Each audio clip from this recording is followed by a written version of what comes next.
Hello mga ma'am, so for today's video is punta naman tayo sa Sky Ranch ng Biglaan. Oo, biglaan nga yung punta namin dito sa Sky Ranch kasi in-invite kami ng tita namin from Davao na punta daw kami sa Sky Ranch. Then chinek nga namin kung hanggang anong oras nga ba ang Sky Ranch nag-o-open. So hanggang pag weekdays pala, hanggang 10 o'clock sila. Then pag weekends is hanggang 11 o'clock ng gabi. So, nakapunta nga kami dyan ng mga 8:30 ng gabi. Grabe, kala namin wala ng tao kasi nga super late na. Then, pagpasok namin sa loob, grabe, ang dami pa palang tao. At the same time, fully load pa rin yung mga rides nila. Then, ang ganda rin ng klima kasi ang lamig-lamig sa summer.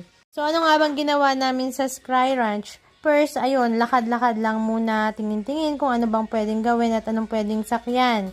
Then, since late na nga, ayun, mga 9 o'clock ng gabi, nag-decide yung mga pamangkin ko na sumakay sa Super Vikings. Then, yung panganay na anak ko na si Dono, ayun, gusto rin daw niya sumakay for the first time. Natakot ako kasi baka hindi niya kaya. Pero, ayun, kinaya niya. Pero, ending pagbaba niya ng Super Vikings, sobrang lamig ng kamay niya.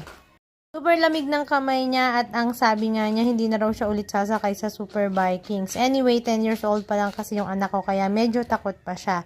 Ayan, lakad-lakad kami. Then, nag-iisip kung ano bang pwedeng sakyan yung 7 years old ko na anak.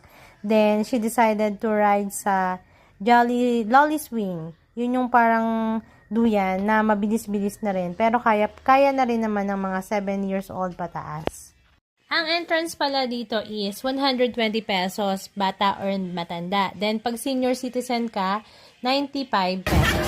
Ayun lang. Thank you!